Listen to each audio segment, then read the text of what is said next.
Let me tell you something. Never make a gospel appeal to people's emotions. Never. Never. That's why we don't have some kind of an emotional appeal here and play all kinds of schmaltzy music in the background. I don't want you to do anything because we work your emotions up. Never appeal to people with any kind of gospel appeal that is directed at their emotions. Why? Because you can manipulate people's emotions. And frankly, most people have issues in their lives that make them sad.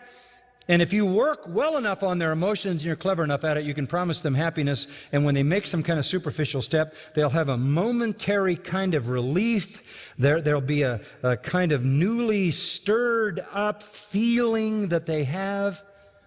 Oh, now God's on my side. Now I'm going to heaven. This is wonderful. And you've accepted me and you've embraced me. And may not signify anything at all. The world is full of people who would like to be happy. Agreed? The world is full of people who would love to be accepted and loved and go to heaven. If you appeal to the emotions, you're going to get emotional reactions. And emotional reactions are not necessarily consistent with true conversion. Warm affections, newly stirred up. Look, there are so many people who have gone through this route. I'm telling you, this is what we all grew up with, kind of in churches. A lot of us, where they would play this music. You turn on television. Watch how these TV preachers and evangelists deal with crowds. They get an organ. They crank the music up. Somehow they get these people at a fever pitch emotionally. Then they play at their feelings. This is an illegitimate thing. It's tragic. Don't ever appeal to people's emotions. My approach to evangelism say, here's the truth. You drive it at the mind, because all things pertaining to life and godliness, as I read for you in 2 Peter 1, pertain to the true knowledge of Him. So here's the truth. Shut down the organ. Shut down the humming. We don't need that. Let's talk about the truth of your condition and Christ's provision. And the emotion will take care of itself. I think you were all very emotional this morning when you were singing those hymns, weren't you? Was there a lot of joy in your heart? You were lifted up, you were encouraged, but that's the emotion that comes out of the true conversion, not the emotion that substitutes for it. We don't need to do all that kind of emotional manipulation. There's a second thing you never want to do. You never want to appeal directly to people's will, because the world is full of weak-willed people. Are you aware of that? If you're not, then you tell me how those phony evangelists get people to send them enough millions of dollars they can buy 3 jets. You can manipulate people's will to do anything. Anything. If you're clever enough, and if you create enough self-interest, right? Oh, I know what's going to happen when I send in my money. I'm going to get rich. I'm going to get healthy. I'm going to be successful. God's going to pour out all kinds of goodies on me. All that driving self-interest is behind all of that.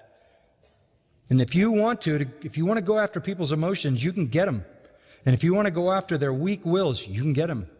But if you're going to proclaim the gospel, you have to go after the mind. And it has to be a true understanding of the gospel. It's about knowledge and how you respond to the knowledge.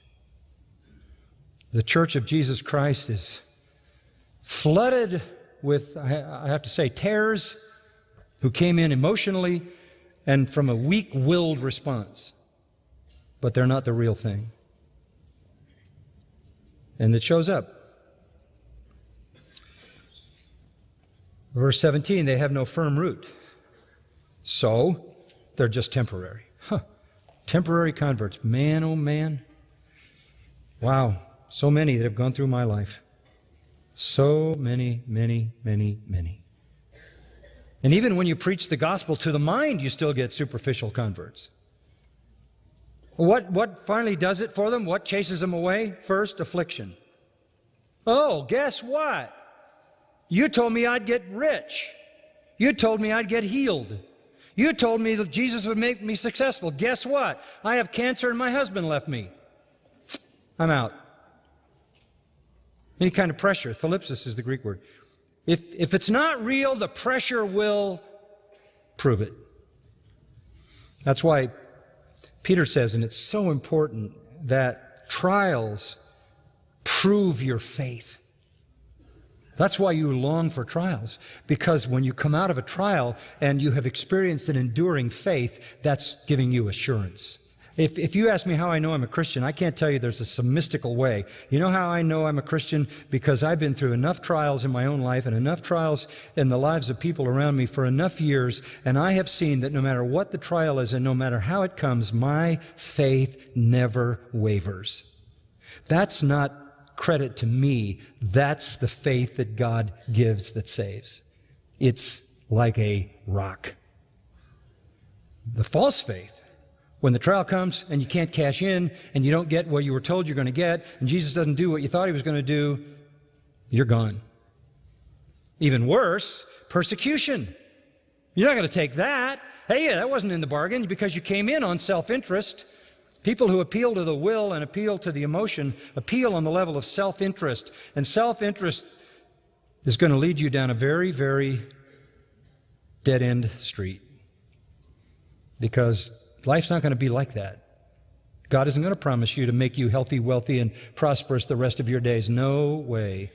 So, when the trouble comes, you're going to bail, or when the persecution comes, you're going to say, well, I didn't bargain for this. And Jesus was talking to the people right there, sitting there with him, named disciples.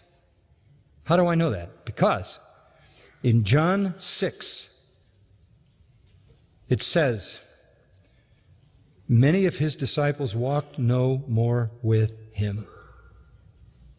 Gone. Why? Well, they weren't going to suffer. He was just talking about the fact they're going to have to eat his flesh and drink his blood. He starts talking about death.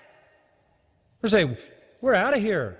And he says to the other disciples, the apostles, will you also go away? And we hear that triumphant statement of Peter, to whom shall we go? You and you alone have the words of eternal life, and we know you are the Holy One of God. We're hanging in here.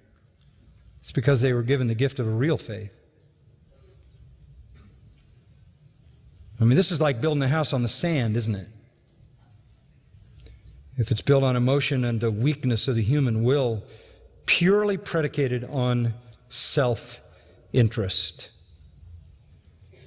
Trouble in life, persecution in life will reveal all of that. And we'll stop there and have some organ music. No, we won't.